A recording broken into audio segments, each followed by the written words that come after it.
여러분 안녕하십니까? 3월 15일 굿모닝 YTN 2부 시작합니다. 국민의힘 공천관리위원회는 과거 5.18 민주화 운동을 폄훼하는 발언 등으로 논란을 일으킨 대구 중남구 도태우 후보의 공천을 결국 취소하기로 했습니다. 공관위는 어제 도 후보가 5.18 폄훼 논란으로 2차례 사과문을 올린 뒤에도 부적절한 발언이 추가로 드러나고 있다며 심도 있는 논의를 거쳐 공천 취소를 의결했다고 밝혔습니다.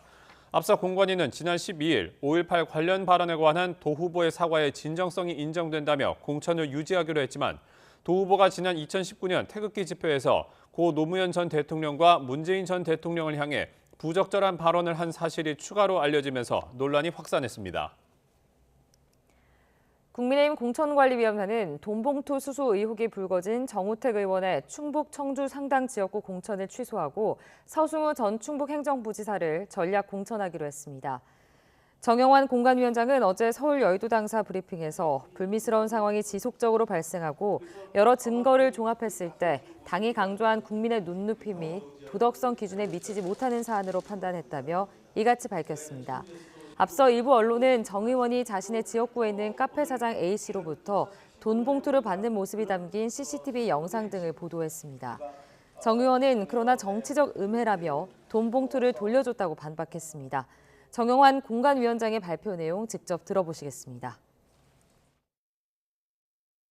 9일에 발표하실 때는 이제 돈을 수령했는지 여부가 확인되지 않았다라고 하셨는데 실제로 수령한 게 확인이 돼서 취소가 된 건가요? 그거는 수사 절차에서 확인되는 거고 지금은 여러 가지 증거들을 종합할 때 우리 도덕 기준에 맞지 않는 거로 이렇게 해서 취소하는 겁니다. 왜냐하면 그 범죄 여부, 돈 받고 이런 거는 수사 절차, 재판 절차에서 밝혀질 거지 우리가 여기서 그걸 다룰 문제는 아닙니다. 더불어민주당이 목발 경품 발언 거짓 사과 논란으로 물의를 빚은 정봉주 전 의원의 서울 강북을 공천을 취소했습니다. 당 대표실 관계자는 YTN에 계속 다른 논란이 터지는 점을 고려했다며 향후 이재명 대표가 최고위를 소집해 전략 공천 절차를 밟을 것으로 보인다고 말했습니다. 앞서 정 후보는 지난 2017년 유튜브 방송에서 북한의 스키장 활용 방안에 대해 패널들과 대화하던 중 DMZ에 가면 멋진 게 있지 않느냐며 발목 쥐레를 밟는 사람에게 목발 하나씩 주는 것이라고 말했습니다. 이에 대한 비판이 일자 정 후보는 당사자에게 유선으로 사과하고 관련 영상도 즉시 삭제했다고 주장했지만 뒤늦게 복함 쥐레 피해 장병에게 직접 사과는 못했다고 해명했습니다.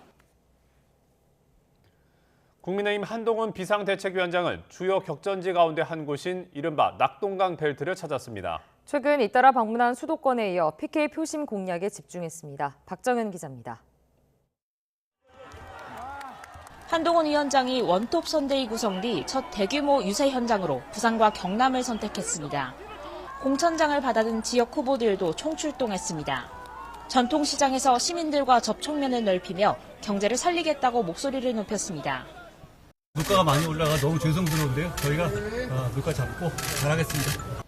영남권은 여당 강세 지역으로 꼽히지만 낙동강 벨트만큼은 선거 때마다 접전이 펼쳐졌습니다. 4년 전 21대 총선에선 낙동강 인근 선거구 9곳 중 절반이 넘는 5석을 민주당이 차지했습니다. 지난 대선과 지방선거 때는 분위기가 달랐지만 안심할 수 없다는 게 여당의 판단입니다. 특히 문재인 전 대통령의 사저가 있는 지역적 특성과 조국혁신당의 부상이 적잖은 부담입니다. 지금 모 비례정당 같은 경우는 주로 범죄 혐의로 재판 확정을 남긴 사람을 줄줄이 사탕으로 서 있잖아요. 그럼 계속 이어받겠다는 취지거든요. 서병수, 김태호, 조혜진 등 중진 의원들을 전략 배치해 표심 경쟁에 일찌감치 뛰어든 이유입니다. 한동훈 위원장은 부산 경남에 이어 오늘은 당 약세 지역이자 민주당의 아성인 호남에 갑니다. 5.18 폄훼 발언 논란이 불거진 도태우 후보 공천이 전날 밤 전격 취소된 것도 이와 관련된 것으로 보입니다. YTN 박정현입니다. 더불어민주당 이재명 대표는 부동층이 많아서 총선 승부처로 꼽히는 충청 지역을 방문해 지지를 호소했습니다. 특히 오송 지하차도 참사 유가족들을 만나 정권 심판론을 부각했습니다. 김경수 기자가 보도합니다. 선대위 출범 뒤 수도권 격전지를 돌았던 이재명 대표가 이번엔 중원 표심 공략에 나섰습니다. 과학기술도시 대전에서 윤석열 정부의 연구개발 예산 삭감 논란을 거세게 비판했습니다. 이 정권은 폭력적인 R&D 예산 삭감으로 대전의 오늘과 대한민국의 내일을 파괴했습니다. 충청은 대한민국의 운명을 결정하는 리트머스 시험지라며 민주당 후보 지지를 호소했습니다. 국민의힘 인사들의 막말 논란도 겨냥했습니다. 조선 지배보다 일제강점기가 더 좋았을지 모른다. 이렇게 얘기했다는 보도도 있었습니다. 제정신입니까? 4년 전 총선에서 대전은 민주당이 7석 모두를 석권했지만 8년 전 20대 총선 때는 당시 새누리당과 민주당이 각각 3석과 4석을 나누어 가졌습니다. 특정 정당의 표가 몰리지 않은 겁니다. 대전을 포함한 충청권이 수도권과 함께 대표적 스윙보터 지역으로 꼽히는 이유입니다. 선거 직전까지 민심이 요동칠 가능성이 큰 만큼 민주당은 오송 지하 참사 부실 대응 등 현 정권의 실정을 이 지역에서 집중 부각하고 있습니다. 이 정부의 특성은 국가가 책임져야 될 대형 참사가 발생해도 아무도 책임지지 않는다는 것입니다. 여당의 서울 메가시티론을 문제 삼으며 균형 발전을 바라는 충청 민심의 지지를 요청했습니다. 이재명 대표는 오늘은 올해 초 피습 사건 이후 처음으로 부산을 방문해 격전지 후보 지원에 나섭니다. YTN 김경수입니다. 이종섭 주 호주 대사 임명을 둘러싼 논란이 증폭되고 있지만 윤석열 대통령은 이 대사 임명 철회는 고려하지 않은 것으로 전해졌습니다. 복수의 대통령실 관계자들은 YTN에 임명을 번복할 이유가 전혀 없다면서 이 대사는 국방부 장관 시절 호주와 안보 협력과 무기 수출 부분에서 크게 활약한 적임자라고 설명했습니다. 대통령실은 이번 사태를 공수처와 더불어민주당, 친야 성향의 일부 언론이 결탁한 정치 공작으로 의심하고 있습니다. 정부 당국자도 알지 못한 출국 금지 사실이나 이 대사의 통화 내역 등 수사 기밀이 야당과 일부 언론에 실시간으로 흘러가 총선을 앞둔 정치권의 여론몰이에 활용된다는 인식입니다. 의료 공백을 메꾸기 위해 공중보건의들이 상급병원에 파견된 가운데 이들의 개인정보가 담긴 명단이 유출돼 경찰이 수사에 착수했습니다. 의사 커뮤니티에는 파견 공보의와 군의관을 상대로 진료 거부 등 태업을 조장하는 글이 올라와 경찰이 내사에 나섰습니다. 안동준 기자의 보도입니다. 온라인 커뮤니티에 올라온 파견 공중보건의 명단입니다. 이름만 일부 가려진 채 진료 과목의 현재 근무기간, 파견된 병원까지 세부적인 내용이 담겨 있습니다. 이 같은 공보의들의 개인정보가 인터넷 커뮤니티 3곳에 게시된 건 이달 초. 정부가 의료 공백을 메꾸기 위해 공보의와 군의관 100여 명을 상급 종합병원에 파견하기도 전에 누군가 명단을 유출한 겁니다. 그러자 보건복지부는 지난 12일 업무 방해 등 혐의로 경찰에 수사를 의뢰했고 경찰은 서울경찰청 사이버수사대로 사건을 배당해 수사에 착수한 것으로 확인됐습니다. 문건을 유출한 사람이 누구이고 해당 게시글을 작성한 사람이 누구인지 확인에 나선 경찰은 강제 수사도 적극 고려하고 있습니다. 공보의와 군의관에게 진료를 거부하라는 진료 지침 게시글에 대해서도 경찰은 수사할지를 놓고 검토에 들어갔습니다. 경찰은 아직 신고가 접수되진 않았지만 이미 수사 중인 전공의 지침글과 비슷한 유형으로 보고 있습니다.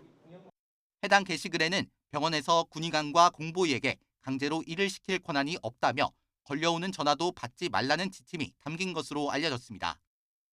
대한의사협회 전 현직 집행부에 대한 경찰 조사도 계속되고 있습니다. 박명하 비대위 조직강화위원장은 소환조사 이틀 만에 다시 피의자 신분으로 출석했고 주수호 홍보위원장도 휴대전화 포렌식 참관을 위해 다시 한번 경찰을 찾았습니다. 고발장에 근거한 저의 죄목이 전혀 사실 무근이고 거기에 대한 근거라든지 증거가 전혀 없다는 건 확신하고 있기 때문에 여기에다 김태구 의협 비대위원장도 추가 조사를 앞두는 등 전공의 의료 공백 사태 관련 수사는 한동안 이어질 전망입니다. YTN 안동준입니다.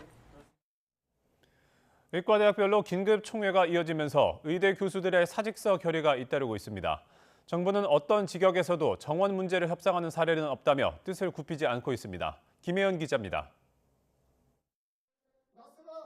의과대학 교수들의 논의가 확산하면서 없어진 교수협의회가 부활하거나 비상대책위원회가 속속 꾸려지고 있습니다. 울산의대와 서울의대 교수진에 이어 사직서 결의에 동참하는 대학도 늘고 있습니다. 경상국립대 의대 교수진은 전체 260여 명 가운데 89%가 사직서 제출에 찬성했다고 밝혔습니다.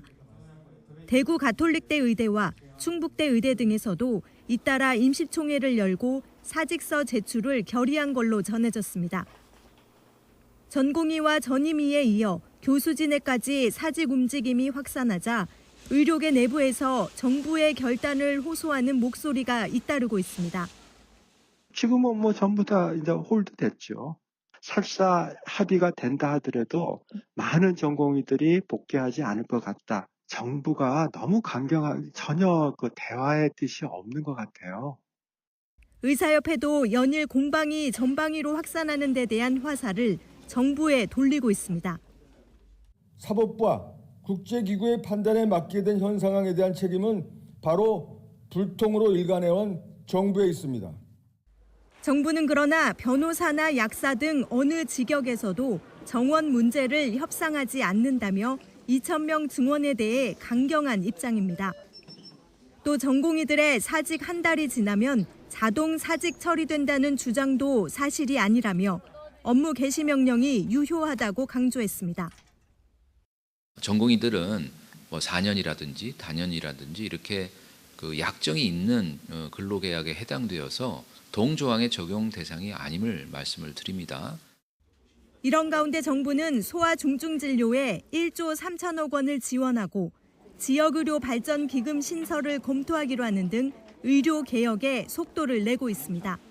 YTN 김혜은입니다. 전공에 대한 정부의 강경 대응에 반발하는 의대 교수들의 사직 움직임이 확산하고 있습니다. 전국의과대학교 교수협의회는 의제 저녁 8시부터 밤 10시까지 온라인 회의를 열고 전공의 사직과 의대생들의 집단 휴학 등에 대한 교수들의 대응 방안을 논의했습니다. 김창수 전 의교협 회장은 이번 회의에서 자발적으로 사직하려는 교수들의 현황을 파악했다며 전공이나 학생들이 떠난다면 교수로서 의미가 없다는 데 공감하는 분위기라고 전했습니다.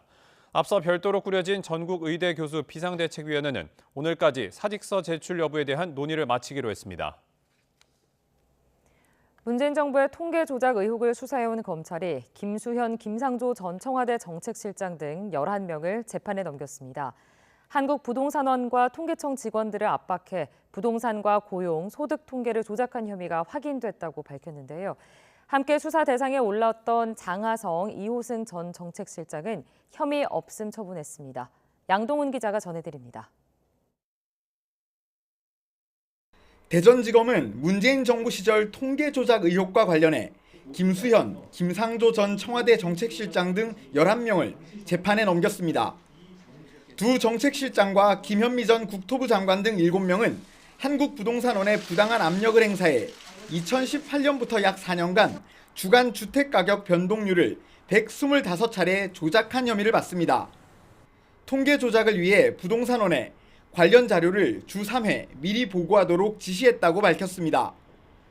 부동산원에서는 통계 사전 보고가 부당하다며 중단해 줄 것을 12회에 걸쳐 요청하였습니다. 그러나 대통령 비서실과 국토교통부는 부동산원의 예산을 삭감해 버릴 수 있다는 등으로 압박하며 거부한 것으로 밝혀졌습니다. 보고받은 수치가 높을 경우 부동산원에서 조사한 집값 관련 원본 자료를 조작해 실제보다 변동률을 낮추도록 했다는 것. 그래서 마치 부동산 시장이 안정된 것처럼 꾸몄다고 검찰은 설명했습니다.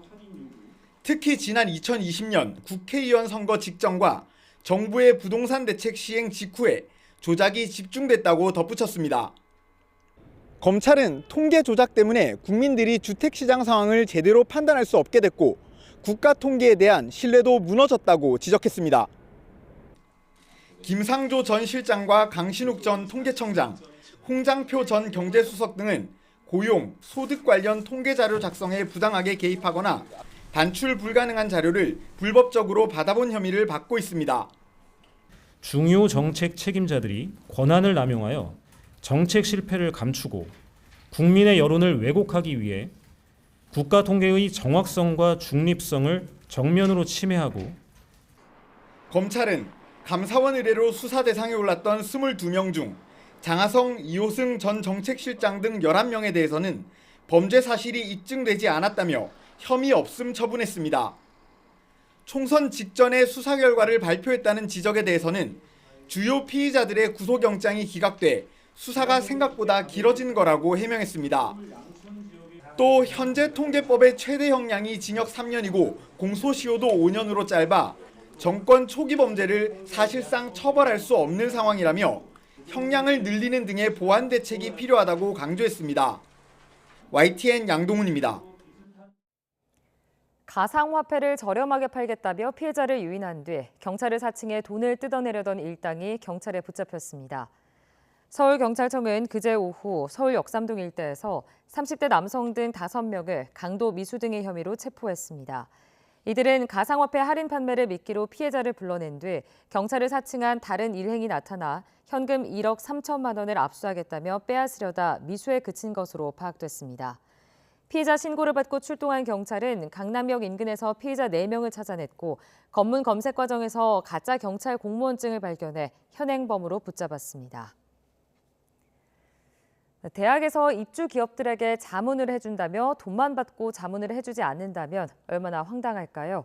실제 서울대에서 입주 기업들에게 해마다 수백만 원의 자문료를 받고도 컨설팅은 전혀 없어 불만이 나오고 있습니다. 윤웅성 기자가 보도합니다. 서울대 소속 연구소에 7년 전 입주한 소프트웨어 업체 대표 김모 씨. 주변보다 저렴한 임대료에 유능한 인재들과의 협업도 가능할 것 같아 선택한 곳입니다. 그런데 학교에서 이듬해부터 갑자기 자문 계약서를 체결하자더니 임대료 외에 추가로 돈을 받기 시작했습니다. 없던 계약이 생겨났지만 교수진 자문을 받으면 도움이 되겠다는 생각에 응하게 됐습니다. 순수하게 자문 계약으로 알고 저도 동의를 했던 거고 자문을 받음으로써 회사 프로그램 개발에 이런 데 좀 도움이 되리라고. 계약서에는 전기 설계와 응용 프로그램 개발을 위해 자문해준다며 시기와 방법까지 구체적으로 적혀 있습니다. 이렇게 자문료 명목으로 거둔 돈이 지난 6년 동안 2천만 원이 넘습니다. 하지만 실제 자문받은 적은 단 한 번도 없다고 업체 대표는 주장합니다. 제가 최초에 알고 있는 그런 자문에 대해서 전혀 자문을 한 사실이 없고 그래요. 왜 계약과 다르게 자문이 없는지 학교 측에 여러 차례 문의했지만 돌아온 답은 임대료가 저렴해 추가로 돈을 받고 있다는 것이었습니다. 게다가 자문료 명목으로 돈을 걷는 건 다른 입주기업 역시 마찬가지였습니다. 공간 사용료에 대한 명목이었던 것 같은데요. 입주기업 전체에 아마 공통적으로 적용이 됐을 텐데요. 서울대는 자문료를 왜 걷는지, 누구의 결정인지 등을 묻는 취재진의 질문에 관련 규정에 따라 임대 승인을 시행했다고 원론적인 답변만 내놨습니다. 하지만 서울대 재산관리 규칙에는 정해진 산출 방법에 따라 청구한다고만 돼 있을 뿐 자문료를 걷는다는 내용은 없습니다. 어떤 규정에 근거해서 자문료를 받는 것인지 추가로 물었지만 서울대는 답하지 않았습니다. 일반적으로 대학들이 학내의 기업들을 유치하는 건 산업과 교육기관이 힘을 합쳐 기술을 발전시키자는 취지입니다. 그런데 서울대가 정해진 임대료 말고 자문 없는 자문료까지 거두면서 산학협력이라는 의미를 퇴색시킨다는 비판을 피할 수 없게 됐습니다. YTN 윤웅성입니다.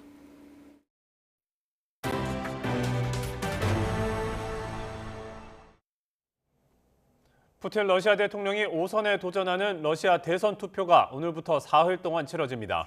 푸틴의 당선이 확실시되는 가운데 얼마나 압도적인 득표율을 기록할지가 관심인데요. 속이 훤히 들여다보이는 투명 투표함이 등장해 사실상 공개 투표나 다름없다는 지적도 나옵니다. 보도에 최영주 기자입니다. 러시아가 점령한 우크라이나 동부 도시 도네츠크에서 실시된 대통령 선거 사전투표 현장. 군인을 대동한 선거관리 요원들이 집집마다 가정을 방문합니다.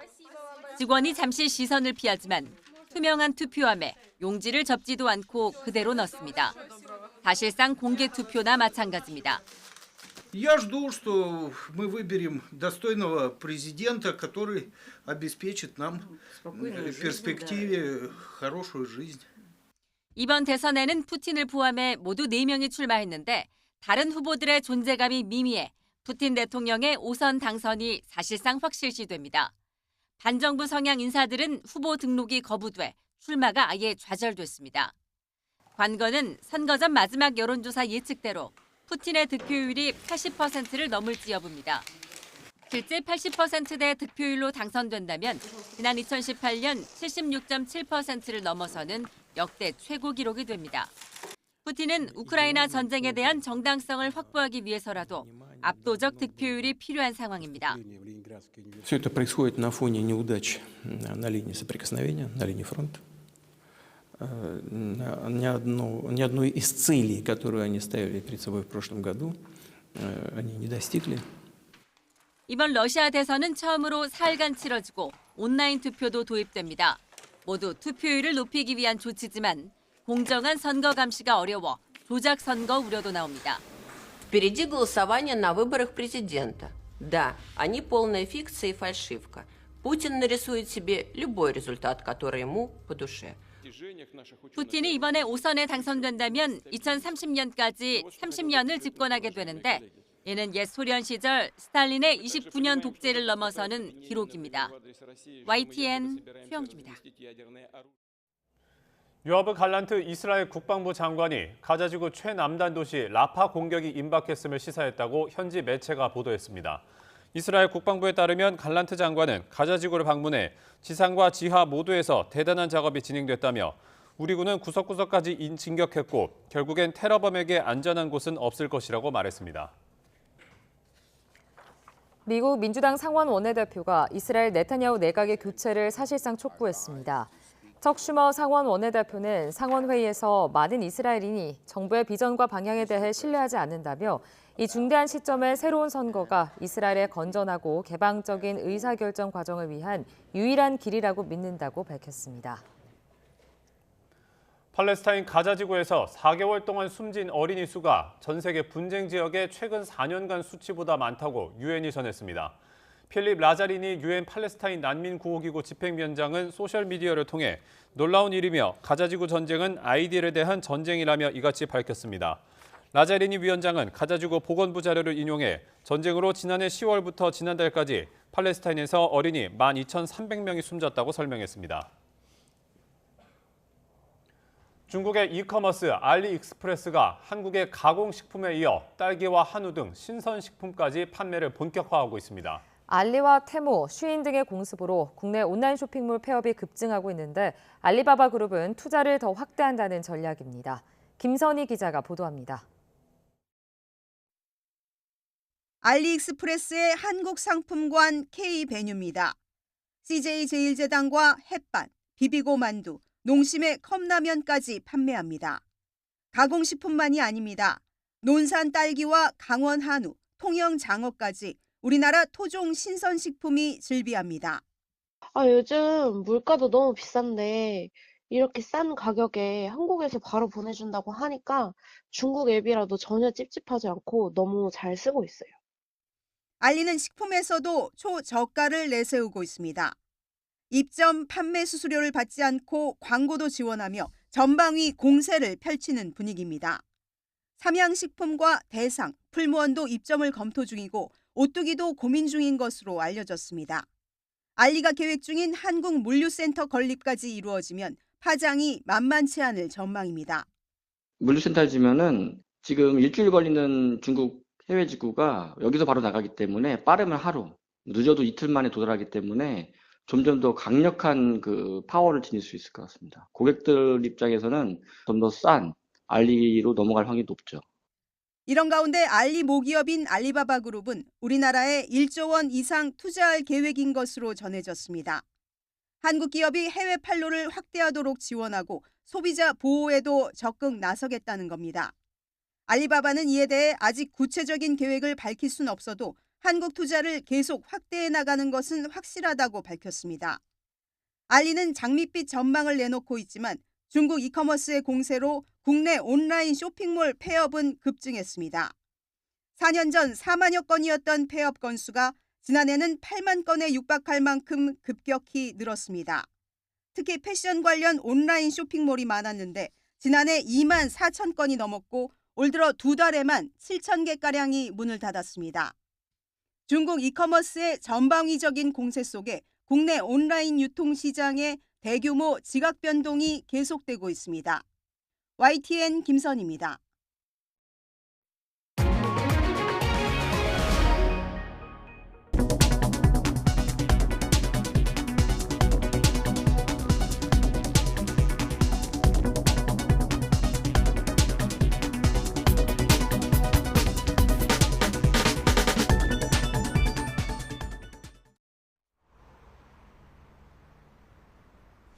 오늘도 포근하지만 일교차 큰 전형적인 봄 날씨가 예상됩니다.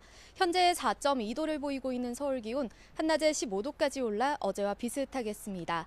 다만 낮 동안에는 포근하더라도 아침 저녁으로는 쌀쌀하니까요. 옷차림에 각별히 신경 써주시기 바랍니다. 한편 지금은 대기질이 대체로 양호하지만 공기가 점차 탁해질 것으로 보입니다. 호흡기 건강 관리도 잘 해주시기 바랍니다. 오늘 하늘 자체는 대체로 맑겠습니다. 다만 아침까지 충남 서해안과 내륙을 중심으로는 가시거리 200m 미만의 짙은 안개가 끼겠습니다.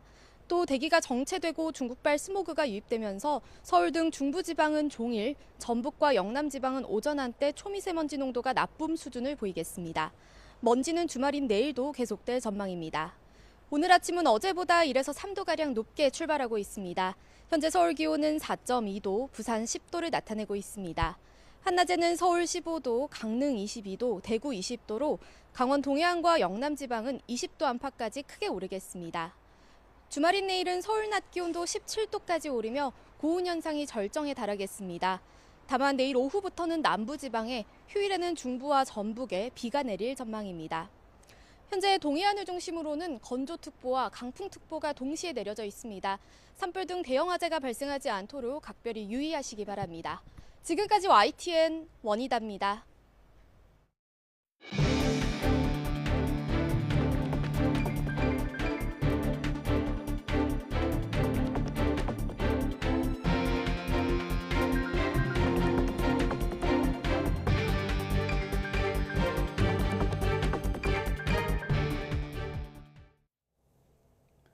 국민의힘이 돈봉투 수수 의혹이 불거진 정우택 의원의 공천을 취소한 데 이어 5.18 폄훼 발언 논란이 제기된 도태우 후보의 공천도 전격 취소했습니다. 더불어민주당도 목발 경품 발언과 관련한 거짓 사과 논란을 이유로 정봉주 후보의 공천을 취소했습니다. 이종원 기자입니다. 국민의힘 공천관리위원회가 어제 밤늦게까지 논의를 이어간 끝에 대구에서 공천장을 거머쥔 도태우 후보의 공천을 전격 취소했습니다. 한동훈 비대위원장의 재검토 요청에도 공천을 유지하기로 했던 결정을 이틀 만에 스스로 뒤집었습니다. 공관위는 5.18 폄훼 논란으로 두 차례 사과문을 올린 뒤에도 부적절한 발언이 추가로 드러나고 있다는 점을 이유로 들었습니다. 한 위원장은 오늘 광주를 포함한 호남 지역 지원 유세에 나서는데 이와 무관치 않은 조치로 해석됩니다. 정상적으로 추천받으려면 5.18에 대해서 어떤 입장을 가져야 하는지를 분명히 한 면이 있다고 생각해요. 그리고 여기에 대해서 아쉬운 부분이 많이 있을 수 있겠지만 그 이후에 뭐 다른 발언들이나 이런 부분에서 제가 좀 살펴보고 있습니다. 앞서 어제 국민의힘 공관위는 돈봉투 수수 의혹이 불거진 국회 부의장 정우택 의원의 충북 청주 상당 지역구 공천도 취소했습니다. 대신 옆 지역구 경선에서 패한 대통령실 출신인 서승우 전 충북도 행정부지사를 전략 공천했습니다.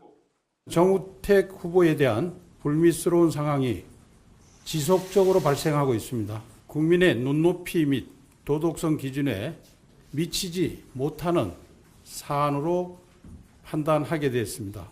전격적인 공천 취소 결정은 어젯밤 더불어민주당에서도 이뤄졌습니다. 목발 경품 발언 논란이 불거진 정봉주 후보가 공천장을 거머쥔 서울 강북을 지역구에서 후보 재추천 절차를 진행하기로 했습니다. 정 후보가 비명계 현역 박용진 의원과의 경선에서 승리한 지 불과 사흘 만입니다. 민주당은 목함주례 피해 용사에 대한 거짓 사과 논란으로 국민께 심려를 끼쳐 당원 당규에 따라 결정했다고 밝혔습니다. 문제의 심각성을 저도 인지하고 있습니다. 사안을 파악해서 상응하는 대책들을 강구해 나가겠습니다. 일단 우리 국민들의 눈높이에서 사안을 바라보도록 하겠습니다. 정 후보는 관련 유튜브 발언이 알려지자 당시 당사자들에게 유선으로 사과했다고 했지만 사실이 아닌 것으로 드러나 거짓 해명 논란으로까지 번졌습니다. 부적절한 언행, 사회적 물의를 빚는 행동으로 국민의 마음을 아프게 하는 일이 절대 없도록 해야 합니다. 민주당 대표실 관계자는 경선에 문제가 있었던 건 아니라 차점자가 승계받는 개념은 아니라며 조만간 이재명 대표가 최고위를 소집해 전략 공천 절차를 밟을 것으로 보인다고 말했습니다. YTN 이종원입니다. 국민의힘의 지역구 공천이 마무리 단계에 접어든 가운데 대통령실 출신 박성훈 전 차관과 박형수 의원 등이 추가로 본선행을 확정지었습니다. 서울 강남권 등 강세 지역 5곳의 국민추천 후보는 오늘 발표될 예정입니다. 임성재 기자의 보도입니다. 국민의힘이 전국 6개 지역구에서 진행된 당내 예선전 결과를 발표했습니다. 신설된 부산 부글의 사자 경선에선 박성훈 전 해수부 차관이 웃었습니다. 부산 진갑에서 컷오프된 뒤 재배치된 곳에서 본선행 티켓을 거머쥐었는데 이로써 낙동강 벨트의 대진표도 확정됐습니다. 경북 의성 청송 영덕 울진에선 초선 박형수 의원이 재선 기회를 잡았습니다. 3선인 김재원 전 의원을 꺾었습니다. 경기 하남을 지역구에선 오세훈계 이창근 전 서울시 대변인이 안철수계 김도식 전 서울시 정무부시장을 누르고 공천장을 받게 됐습니다. 3개 선거구의 후보를 확정했습니다. 또 3개 선거구에 대해서는 결선, 경선이 진행될 예정입니다. 현역 의원과 대통령실 출신의 맞대결로 관심을 끈 경북 구미을의 후보 확정은 미뤄졌습니다. 김명식 의원과 강명구 전 국정기획비서관이 결선을 치르게 됐습니다. 경기 포천 가평과 대전 중구 역시 마찬가지입니다. 전체 254개 지역구 가운데 244곳의 여당 후보가 확정되면서 시선은 자연스레 당 강세 지역 5곳의 국민추천 후보로 향하고 있습니다. 국민의힘 공천관리위는 늦어도 오늘까진 결과를 발표하겠다는 방침입니다. 참신한 인물을 발탁하겠다는 취지상 정치 신인을 중심으로 사실상의 전략 공천이 이뤄질 가능성이 큽니다. 여당의 비례위성정당인 국민의미래도 500명 안팎의 후보자 면접을 끝냈습니다. 멀리서 지켜볼 수만 없어서 거기에 몸을 던져서 저도 참여하고 좋은 결과가 나오도록 최선하겠습니다. 인유한 전 혁신위원장이 비례위성정당의 선거대책위원장으로 거론되는 가운데 당선권으로 전망되는 20명 안팎의 후보 윤곽은 주말쯤 드러날 것으로 보입니다. YTN 임성재입니다. 범야권 비례연합정당인 더불어민주연합의 비례대표 후보를 두고 파열음이 계속되고 있습니다. 시민사회 측은 종북 논란이 불거진 후보 대신 다른 후보를 추천하며 임태훈 전 군인권센터 소장에 대한 컷오프 결정 철회를 요구했지만 더불어민주연합 측은 거절했습니다.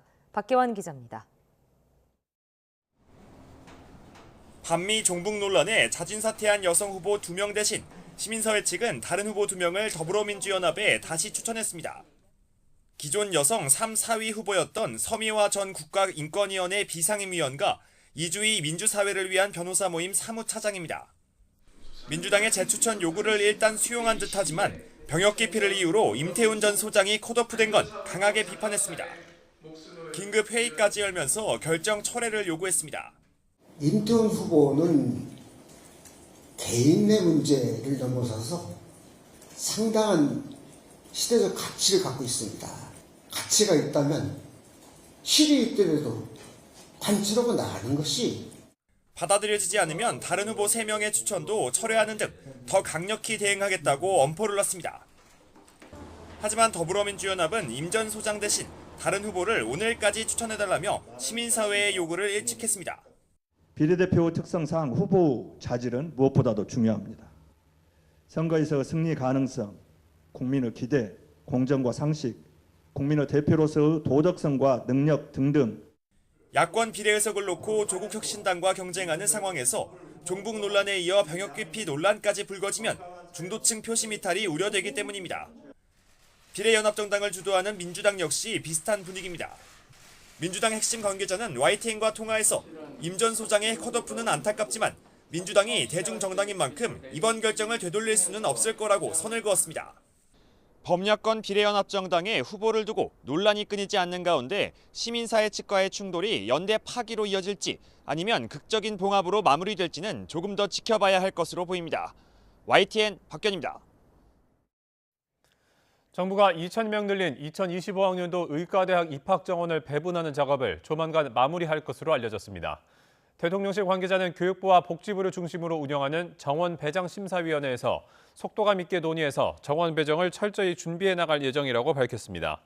정부는 지역 간 의료 격차를 해소하고 필수 의료를 강화한다는 취지에 따라 증원한 2,000명을 수도권의 20%, 비수도권의 80% 배분할 것으로 전해졌습니다.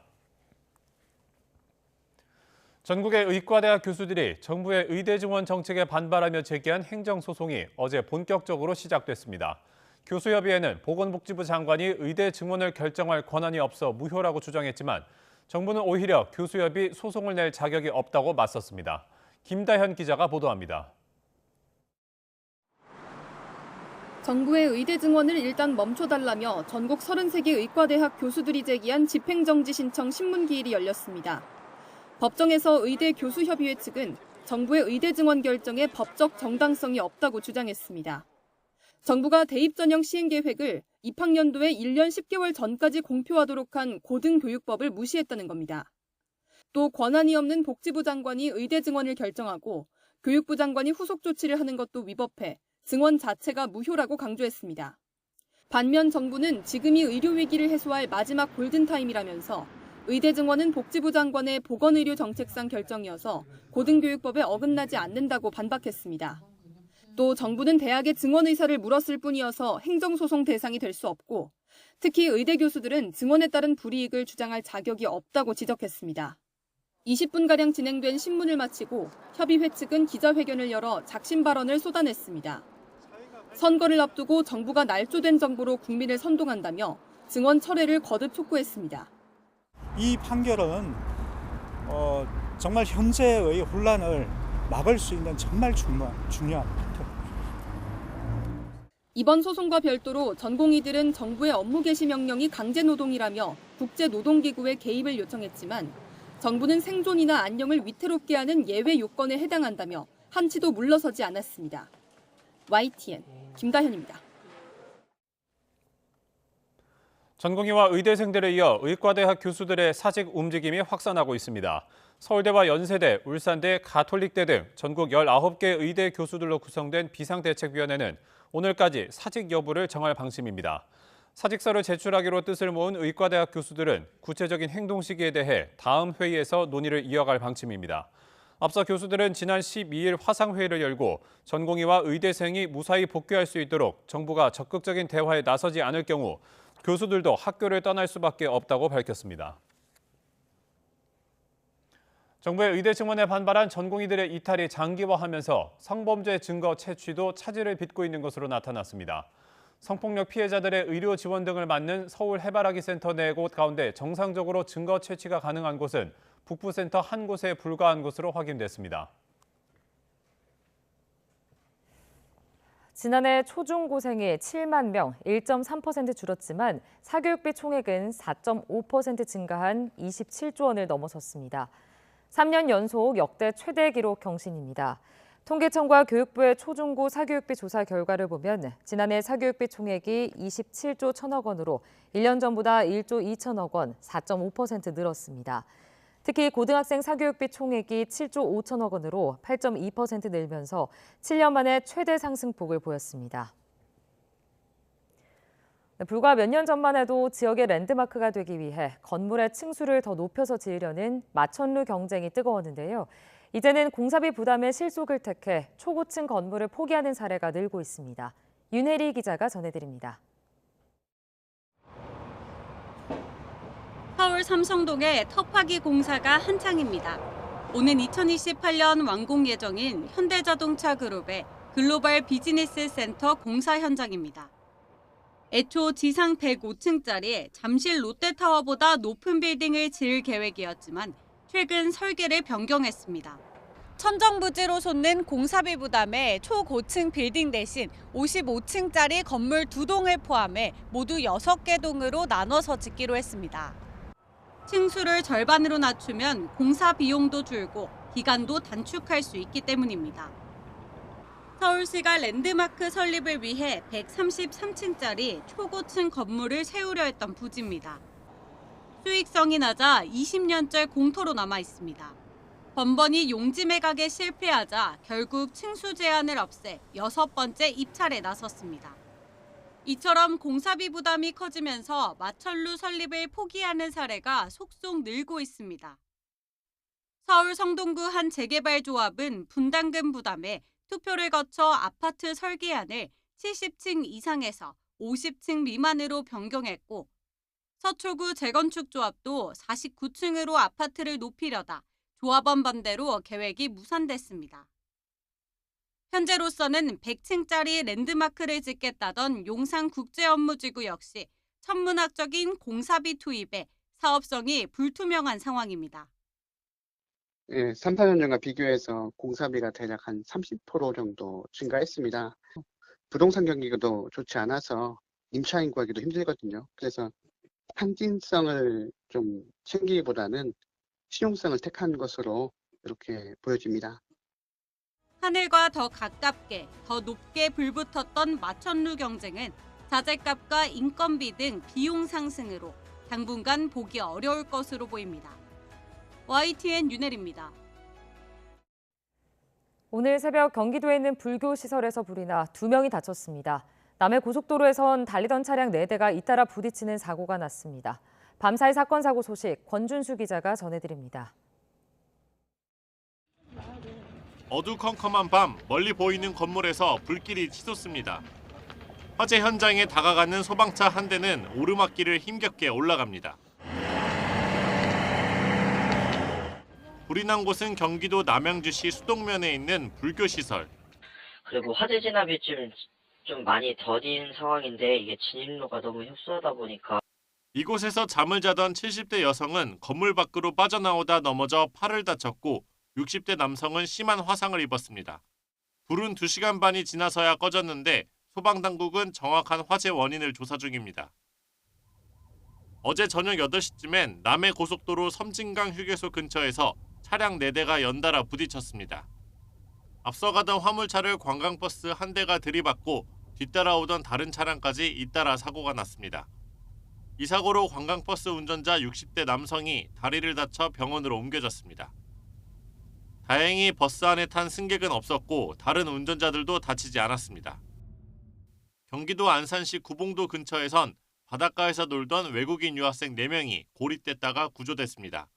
어제 오후 4시쯤부터 밀물이 순식간에 차기 시작하며 바다 한가운데에 갇힌 겁니다. 이제 외국인이다 보니까 물때도 인지 못하고 그래서 피하다 보니까 이제 갯바위로 올라가셔가지고 이들은 바다가 없는 몽골 출신의 유학생들이었는데 다행히 모두 다치지 않았습니다. YTN 권준수입니다.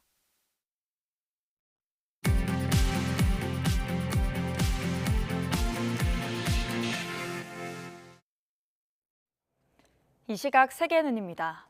남아프리카 대표적 기독교 국가인 짐바브웨에서 예언자라고 주장하며 어린이들에게 노동을 강요한 남자가 체포됐습니다. 어린이 대부분은 출생 신고서조차 없었고 당국의 허가 없이 매장한 무덤도 발견됐습니다. 류재복 기자가 보도합니다. 흰옷을 차려입은 신도 천여 명이 함께 노래합니다. 짐바브웨 수도 하라레 부근 가나안이라고 이름 붙은 농장에 머물던 종파 신도들입니다. 농장을 급습한 경찰은 스스로 예언자라 부르며 신도들을 강제 노역에 내몰았던 종파 지도자를 붙잡았습니다. urikuoneka ende vanhu vatigere navo havana nzara zvese zvari kudya izvi hapana kana dambudziko. 이 농장에서 어린이 251명도 구조됐습니다. 5명을 빼고는 출생 신고서조차 없었습니다. 등록되지 않은 무덤 16곳을 찾았는데 그 가운데 7곳엔 허가 없이 유아 시신을 매장했습니다. 어린이들은 생활 기술을 배운다는 명목으로 강제 노동에 시달리고 있었습니다. Isso takadzwa na veda vaende kuzvikoro zvakesari. Kurati kuzvikoro zvezvi zvamunoti maformal education zvezvi hazvidikanwi naMwari nokuti chinonodzidziswa imomo mukati mechikoro imomo chinopesana nezvino zvaMwari. 경찰은 지도자와 측근 7명을 미성년자 학대와 매장법 위반 혐의로 체포했습니다. 지도자인 초쿠롱고와는 지난 2015년에도 추종자를 이끌고 경찰과 언론인을 공격해 징역 5년형을 선고받았습니다. YTN 뉴저부입니다. 민간 우주기업 스페이스X가 달과 화성 탐사를 목표로 개발한 대형 우주선 스타쉽이 세 번째 시험 발사에서 절반의 성공을 거뒀습니다. 스페이스X는 현재 시각 14일 오전 미국 텍사스주에 위치한 스타베이스에서 스타쉽을 발사했고 고도 234km 지구 궤도 비행에 성공했지만 대기권 재진입 과정에서 분해되면서 계획됐던 인도양 착수는 하지 못했다고 밝혔습니다. 총 비행 시간은 약 49분으로 애초의 계획은 발사 65분 후 인도양에 낙하하는 것이었습니다.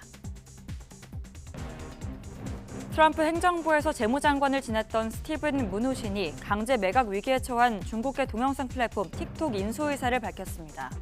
무누신 전 장관은 CNBC에 출연해서 틱톡 금지 법안은 통과돼야 하고 매각되는 게 마땅하다며 틱톡 인수를 위해 투자자들을 모집할 것이라고 말했습니다. 조 바이든 미국 대통령이 일본 제철의 US 스틸 인수 계획에 공개적으로 반대 입장을 밝혔습니다. 바이든 대통령은 성명을 내고 US 스틸은 한 세기 이상 상징적인 미국의 철강 회사였고 미국의 철강 회사로 남아있는 것이 필수적이라고 말했습니다. 인간과 실시간으로 대화하면서 요구받은 일을 인간처럼 수행하는 휴머노이드 로봇이 공개됐습니다. 인간을 닮은 휴머노이드 로봇 개발 스타트업인 피겨 AI는 자사 소셜미디어 계정 등을 통해서 챗 GPT 개발사 오픈 AI와 협업한 로봇의 시연 비디오를 공개했습니다. 붕괴 사고 전력이 있는 호주의 한 금광에서 또 비슷한 사고가 나 한 명이 숨지고 다른 한 명은 크게 다쳤습니다. 외신에 따르면 현지 시간 13일 오후 5시쯤 남동부 빅토리아주 벨러렛에 있는 금광에서 붕괴 사고가 발생했고 금광 입구로부터 3km 떨어진 지점에서 작업 중이던 광부 30명 중 28명은 몇 시간 만에 구조됐지만 한 명이 숨졌고 다른 한 명은 위중한 상태입니다. 지금까지 이 시각 세계는 이었습니다.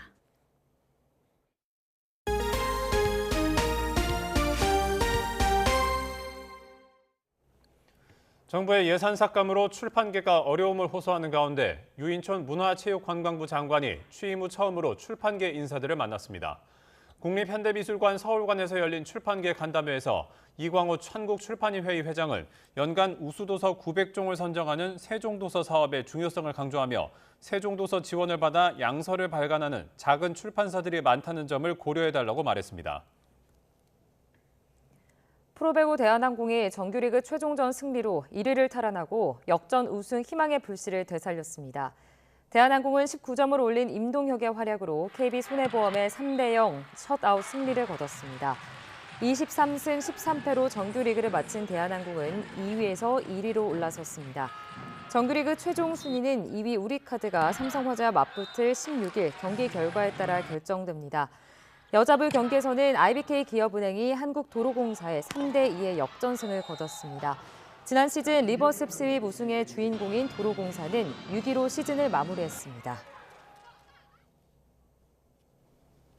오늘도 포근한 봄을 느끼기 좋겠습니다. 현재 4.2도를 보이고 있는 서울 기온, 한낮에 15도까지 올라 어제와 비슷하겠습니다.